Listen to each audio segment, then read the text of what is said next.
Hello दोस्तों, नमस्कार। स्वागत है आप सभी का आज की इस वीडियो में। तो दोस्तों बात करते हैं एसएससी CHSL 2024 मेंस के एग्ज़ाम के रिव्यू का। और इस वीडियो में आपको प्रॉपर रिव्यू दूंगा सेक्शन वाइज, और क्वेश्चन भी काफ़ी सारे बता दूंगा। लगभग रीजनिंग के और जीएस के और मैथ के सारे क्वेश्चन बता दूंगा। कंप्यूटर के भी सारा कुछ हम लोग देख लेंगे।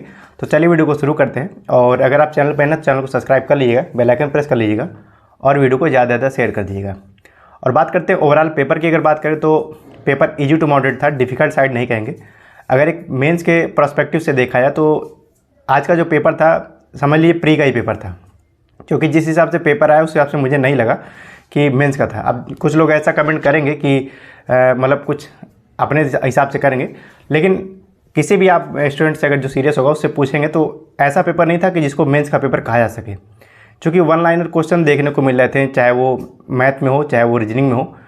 अब सेक्शन वाइज अगर हम लोग बात करते हैं और मैं अपना टोटल स्कोर भी बताऊंगा कि मैंने कितना किया है, कंप्यूटर क्या किया, टाइपिंग क्या की, सारा कुछ। तो चलिए शुरू करते हैं। और अगर आप चैनल पर ना सब्सक्राइब कर लीजिएगा, बेल आइकन प्रेस कर लीजिएगा और वीडियो को ज़्यादा शेयर और लाइक कर लीजिएगा। साथ ही साथ टेलीग्राम चैनल को जरूर ज्वाइन कर लीजिएगा, जिसका लिंक मैंने डिस्क्रिप्शन बॉक्स में दे रखा है। सबसे पहले अगर मैं बात करूँ सेक्शन 1 यानी कि जिसमें रीजनिंग की बात कर रहे हैं, तो रीजनिंग देखिए पेपर इजी टू मॉडरेट था। अगर वहीं देखा जाए तो 2 से 3 क्वेश्चन आपके जैसे ऑड एंड आउट का था, फिगर में था वो ऑड एंड आउट। एक होता है कि इस साइड से मान लीजिए कि मिरर इमेज रखा हुआ है तो उसी को ऐसे करके उसका एक दूसरा साइड रख दिया गया, लेकिन अगर इस कोने पे इसमें ए लिखा हुआ है तो अगले वाले में इस कोने पे ए कर दिया गया। तो इस हिसाब से उसमें 2 क्वेश्चन थे और उस क्वेश्चन को मतलब बस देखने पे बस पता चल रहा था कि हाँ इसमें ये चीज़ें हो रही हैं। उसमें पूछा था कि इसमें डिफरेंट क्या है, ठीक है। 2 तो ऐसे थे। एक क्वेश्चन था जो सीरीज का होता है, जैसे ब्रेक सीरीज आप लोग कहते हैं कि जिसमें ABCD इस तरह लिखा है, फिर बीच में स्लैश किया, एक स्पेस दे दिया, फिर उसके बाद आगे करके तो उसको हम लोग ब्रेक करके सॉल्व करते हैं। तो उसका एक क्वेश्चन था। सेटिंग अरेंजमेंट का एक क्वेश्चन था, जिसमें था कि कुछ लोग थे जो नॉर्थ के साइड में बैठे थे और उसमें टोटल पूछा था बैठाने के बाद तो कितने में पर्सन थे। वो वन लाइनर क्वेश्चन था, उसमें 11 पर्सन बैठ रहे थे। फिर उसके बाद सबसे एक चीज़ डिफरेंट देखने को मिली कि सिलॉग के 2 क्वेश्चन थे, वो तो ठीक है और वो भी आसानी से बने थे। हाँ, लेकिन सिलॉग में अगर जैसे कोई पॉसिबिलिटी लगाना चाह रहा हो तो उसके लिए थोड़ा सा समस्या थी, क्योंकि वहाँ पे पॉसिबिलिटी का केस नहीं था।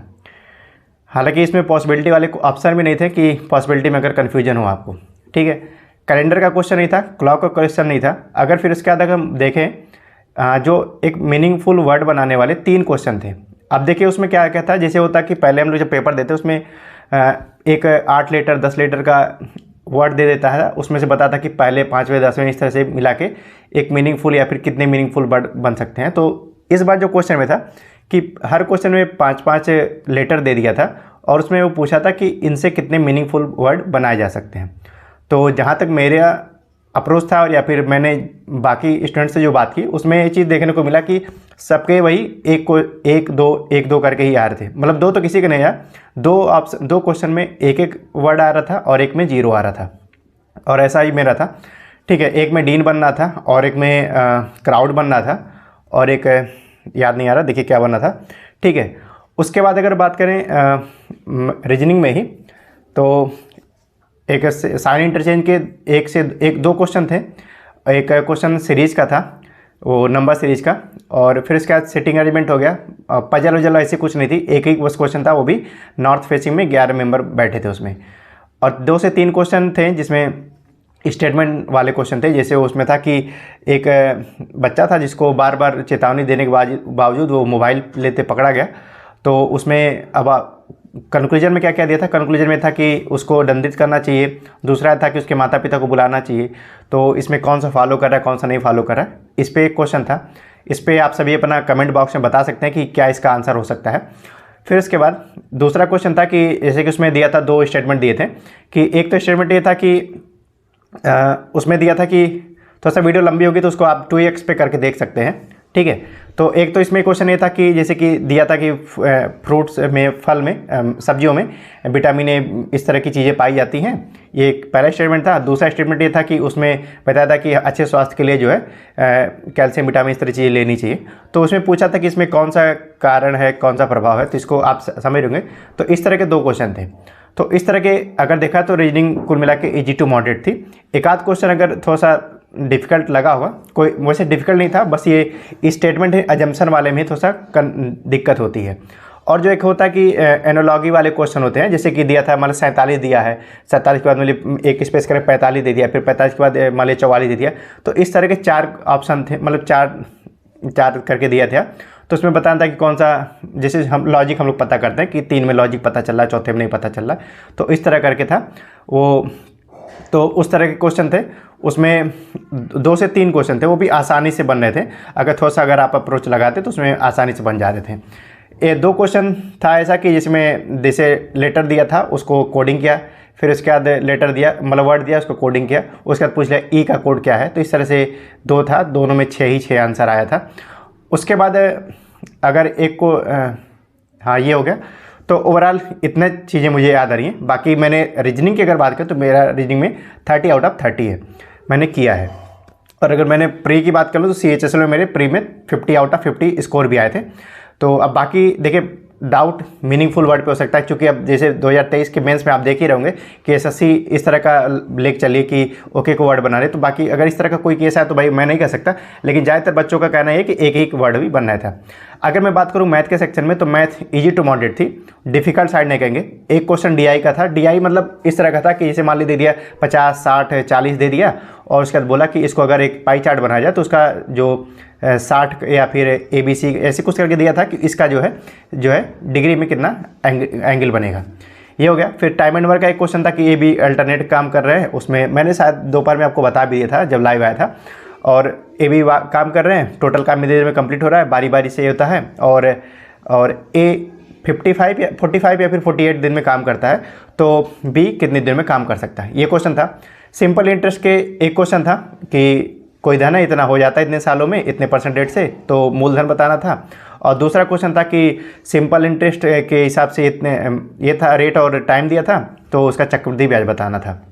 उसके बाद अगर टाइम एंड वर्क हो गया, पार्टनरशिप पे एक क्वेश्चन था, वो हो जा रहा था उसको। और फिर उसके बाद डिस्काउंट पे 2 से 3 क्वेश्चन थे, जिसमें जैसे सक्सेसिव डिस्काउंट के आधार पे था कि इसमें जैसे कि 5%, 10% इस तरह करके 2 क्वेश्चन इस पे थे। और एक क्वेश्चन ऐसा था कि जिसमें कोई वस्तु है उसको इतने % लाभ हानि पर बेचा गया है।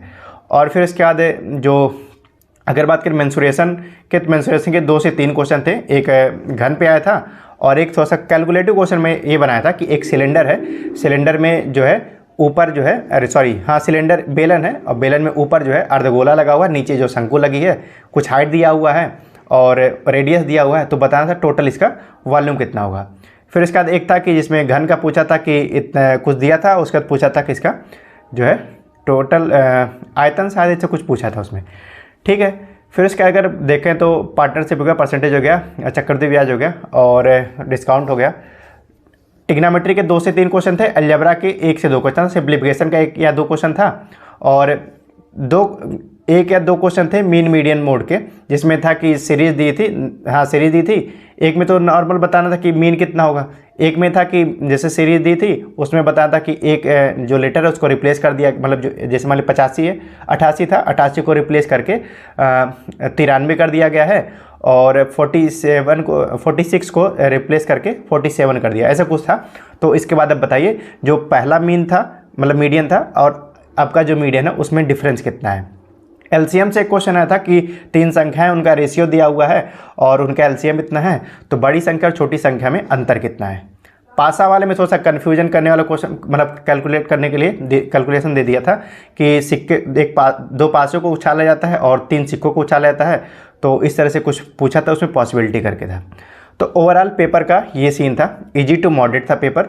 2-3 क्वेश्चन अगर लगा होगा तो है, वो ऐसा नहीं है कि एकदम नहीं है, लेकिन 2-3 क्वेश्चन थे। लेकिन ये मेंस का पेपर जिस मेरे समाज से तो नहीं है, बाकी आप सभी अपनी राय रख सकते हैं और ठीक है जैसा भी पेपर था। अगर मैं बात करूँ GS के सेक्शन में, तो GS में मैथ में अगर मैं बात करूँ तो मैथ में 26 मेरे अटेम्प्ट थे, ठीक है। तो 26 मैथ में थे, 30 जो है मेरे यहाँ पे थे, क्या बोलते हैं रीजनिंग में। अगर मैं आ जाऊँ फिर उसके बाद इंग्लिश के जीएस के सेक्शन में, तो जीएस में मेरे 18 अटैम्प्ट हैं, 2 क्वेश्चन मैंने नहीं किया है, जिसमें मैंने आपको बता दिया था। देखिए फंडामेंटल ड्यूटी से 2 क्वेश्चन थे। एक क्वेश्चन तो पूछ लिया था कि 10th नंबर फंडामेंटल ड्यूटी कौन सा है, उसका दूसरा क्वेश्चन था कि उससे रिलेटेड 4 स्टेटमेंट दिए थे, उसमें बोल रहा था कि इसमें कौन सा गलत है। ठीक है, गलत है सही है जो भी है आप कमेंट करके बताएं क्या था उसमें। ठीक है, और उसमें नॉन जस्टिसेबल वाला आंसर होगा। ठीक है, उसके बाद जो है ये पूछा था कि जो है पहला ही क्वेश्चन मुझे मिल गया E=mc² किसने प्रतिपादित किया था, और 3 क्वेश्चन थे जो मैचिंग वाले थे, जिसमें था कि एक तो था कि कर्नाटक से गिरिडीह और नहीं सॉरी अरे वो शायद कोई खदानें वगैरह थी, जिसमें रणथंभौर था राजस्थान का, कर्नाटक का था और तमिलनाडु का था। ठीक है, तो इस पर एक क्वेश्चन था। एक क्वेश्चन ऐसे था कि जिसमें कि दिया था कि माइक्रो फाइनेंस, इस तरह के 4 था, तो उसमें ऑप्शन मिलाना था। अब बाकी मेरे सेट में तो ऐसा था कि बस ऐसे ए का ए ही हो रहा था, बी का बी, सी का सी, इस तरह का चल रहा था। और एक क्वेश्चन और था जिसमें पूछा था इस तरह मैचिंग वाला, वो मुझे ध्यान नहीं आ रहा है। बाकी उसके बाद एक पूछा था कि जो ओरोग्राफिक रेन क्या होती है, तो उसको बताना था। और एक पूछा था कि जो है टॉरिड जोन जो होते हैं कर्क रेखा और मकर रेखा के बीच में जो होता है, वो उसके बारे में पूछा था। फिर उसके बाद करंट अफेयर के 3 या 4 क्वेश्चन थे। एक तो पूछा था कि 2022 में जो है धर्मेंद्र प्रधान या फिर जितेंद्र प्रसाद सिंह ने एक कोई पर्यावरण से संबंधित कोई वो इनॉग्रेशन किए थे, तो वो कहाँ पे किए थे। ऑप्शन था जम्मू कश्मीर, लद्दाख, दिल्ली और चंडीगढ़। ठीक है, दिल्ली नहीं था, कुछ और था, हाँ, लेकिन बस इतना था। ठीक है, उसके बाद अगर देखें तो एक था कि किसी का थीम पूछा था, और एक राष्ट्रीय जो है भ्रष्टाचार दिवस का पूछा था, डे था, और एक थीम ही तो बता ही दिया। थीम का मुझे नहीं ध्यान रखा कौन सा क्वेश्चन था वो। बाकी आधुनिक भाषा से मुझे क्वेश्चन देखने को नहीं मिले। सुप्रीम कोर्ट के ओरिजिनल ज्यूरिडिक्शन से, मतलब पॉलिटी के 3 से 4 क्वेश्चन देखने को मिले, और केमिस्ट्री का मुझे नहीं देखने को मिला, और फिर उसके बाद बायोलॉजी का भी नहीं मिला। अब ठीक है, फिर उसके बाद तो अब जो भी मुझे याद आ रहा है, मैंने फ़िलहाल तो आपको लाइव सेशन में बता दिया था, लेकिन अब जैसे जैसे याद आएगा मैं आपको टेलीग्राम पे शेयर कर दूंगा, अब क्वेश्चन भी शेयर कर दूंगा। उसके बाद जो है ये तो यहाँ पे मेरे 18 अटैम्प्ट थे, और मैंने अभी तक 15 क्वेश्चन मिला लिया, जिसमें से 15 के 15 सही थे, अभी गलत नहीं मिला है। 3 क्वेश्चन अब बचे हैं, देखिए इसमें क्या होता है। ठीक है, अब उसके अंदर इंग्लिश की बात है तो इंग्लिश इजी टू मॉडरेट थी, चूँकि चीज़ें देखने को मिल रही थी, और बहुत ही अगर आपकी नॉर्मल प्रैक्टिस भी रही होगी, मतलब इंग्लिश पे अगर मेंस के हिसाब से एफर्ट दे के गए होंगे तो उस हिसाब से चीज़ें आई थी। तो इंग्लिश में मेरे जो है 40 क्वेश्चन थे, तो वहाँ पे 35 क्वेश्चन वहाँ पे मेरे अटैम्प्ट थे। ठीक है, तो ये था 35 यहाँ पे और 18 वहाँ पे, यानी कि 2 क्वेश्चन वहाँ छूट गए हैं और 5 क्वेश्चन यहाँ इंग्लिश में छूटे हैं, और मैथ में जो है 26 थे, तो 4 क्वेश्चन यहाँ पे छूटे हैं। ठीक है, तो 5, 4, 9 और 2, 11 इतने क्वेश्चन मेरे छूटे हैं, या फिर मैंने नहीं किए हैं। कंप्यूटर की बात करें, जिसको लेके मैं बहुत डर रहा था, कंप्यूटर नॉर्मल आई थी कि बहुत, मतलब मैं शुभम जैन सर के जो चैनल पे PDF पढ़ी है उसी को मैं देख के गया था, जिसमें मैं वहीं शुरू में ही देख के गया था क्विक QR का फुल फॉर्म वो देखने को मिल गया। कंट्रोल V क्या होता है ये पूछा था, मतलब पेस्ट के लिए। फिर इसके बाद जो सेव एज के लिए शॉर्टकट F12 होता है वो पूछा था। फिर इसके बाद जो है ब्रॉडबैंड और जो है डायल अप में पूछा था अंतर क्या है। फिर उसमें एक मतलब कुल मिला के अगर आप PDF पढ़ लेते हैं, नॉर्मल आप कहीं से कंप्यूटर थोड़ा सा देख लेते हैं, आप इतना कहीं नहीं भटकिए, शुभम जैन सर के चैनल पे जो भी चीज़ें पढ़ी हैं मैम ने जो पढ़ा है और PDF को पढ़ लीजिए, आसानी से आपके कंप्यूटर में उतने नंबर आ जाएंगे जितने आपको चाहिए। 30% आपको UR का चाहिए, 25% EWS और OBC को चाहिए, और 20% बाकी और कैटेगरी को चाहिए। तो उस हिसाब से देखा जाए तो 5 क्वेश्चन मान के चलिए कि आपको UR को चाहिए, 4 क्वेश्चन उसको EWS और OBC को, और 3 क्वेश्चन आप मान के चलिए बाकी अदर कैटेगरी को। तो इस हिसाब से मैंने कंप्यूटर में 11 क्वेश्चन किए हैं, जिसमें 9 तो मेरे एकदम 100% सही हैं। 2 क्वेश्चन मैंने थोड़ा सा रिस्क लिया है 2 ऑप्शनों में। तो ओवरऑल पेपर ये था, और मेरे अटैम्प्ट आपसे सुन लिए टोटल क्या हो चुका। अगर कंप्यूटर की मैं टाइपिंग की बात करें तो टाइपिंग में देखिए एक डाउट भी आएगा लोगों के मन में, उसको मैं क्लियर कर दे रहा हूँ। देखिए कंप्यूटर में जो टाइपिंग हुआ है उसमें क्या है कि देखिए 1750 की डिप्रेशन, मैं LDC की बात कर रहा हूँ जिसमें 10 मिनट मिला होगा आपको। 1750 की डिप्रेशन आपको करने थे, ठीक है। मेरे जो हुए हैं वो 1740 मेरे की डिप्रेशन हुए हैं, यानी कि 10 की डिप्रेशन मेरे नहीं हो पाए हैं। अगर 1700, अब जैसे कोई पूछ रहा हो कि 35% है, 35 वर्ड चाहिए, तो देखिए 1750 एक वर्ड को एक वर्ड में 5 की डिप्रेशन मारे जाते हैं नॉर्मली, तो उस हिसाब से 35 वर्ड आपके पर मिनट होने चाहिए, यानी कि 350 वर्ड होके आते हैं। तो अगर उसमें 10% अलाउ था बाकी कैटेगरी का, और यूआर कैटेगरी शायद 10% ऐसा 7% ऐसा कुछ अलाउ था। तो अगर देखिए मैं एक चीज़ क्लियर कर दूँ, जैसे मान लिया मैंने 1740 किया, 10 मेरे की डिप्रेशन नहीं हुए, तो 10 वो जो थे वो मेरे एरर होंगे, साथ ही साथ अगर मेरे कुछ और एरर होते हैं तो वो एरर में काउंट होंगे।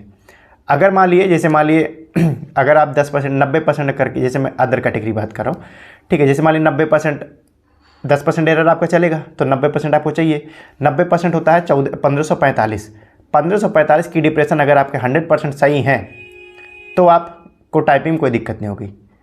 ये आपके मन में अगर जो डाउट था, जैसे कुछ लोग के मन में डाउट था कि मेरे तो छूट गए हैं, पूरा करना था नहीं करना था, क्योंकि मुझसे 2-3 बच्चों ने पूछा, 2-3 दोस्तों ने, तो ये मैं डाउट है वो मैं क्लियर कर दिया कि जैसे कि मान लिया आपने कोई 1700 की डिप्रेशन किया तो 50 उसके वहाँ छूट गए की डिप्रेशन। तो अगर देखा जाए तो 1750 में अगर 350 की डिप्रेशन यानी कि एरर होते हैं आपके, तो आप फिर भी आप उसमें मतलब क्वालिफाई कर जाओगे। लेकिन अगर उससे नीचे होते तो फिर ज़्यादा होते तो मतलब फिर आपके लिए दिक्कत होगी। तो ये ओवरऑल था पेपर का लेवल, और मेरे समझ से थोड़ा सा पेपर अगर अच्छा होता, चूँकि अब ये पेपर ऐसा था तो मेंस के हिसाब से हर कोई पढ़ के जाता है, उस हिसाब से तो कट ऑफ जानी है। बाकी करंट को लेकर आप बिल्कुल भी ना परेशान है, जो भी चीज़ें होंगी मैं चैनल पे अपडेट करता रहूँगा। सीजीएल की मेंस की कैसे तैयारी करनी, मैंने कहाँ से प्रिपरेशन की, ये कल मैं डिटेल में बता दूंगा। मैंने सोचा आपसे को बता दूँ, चूँकि लेट हो चुका था, मुझे पहुँचने में ही 8 बज गए रूम पर। तो बाकी ये था रिव्यू, और मिलते हैं अगले वीडियो में एक नए अपडेट के साथ। और जो भी क्वेश्चन आएगा मैं अपने टेलीग्राम पे शेयर कर दूंगा, इसलिए टेलीग्राम चैनल को ज्वाइन कर लिए। तो चैनल को लाइक कर लीजिए, सब्सक्राइब कर लिए और वीडियो को शेयर कर दीजिएगा। Thank you.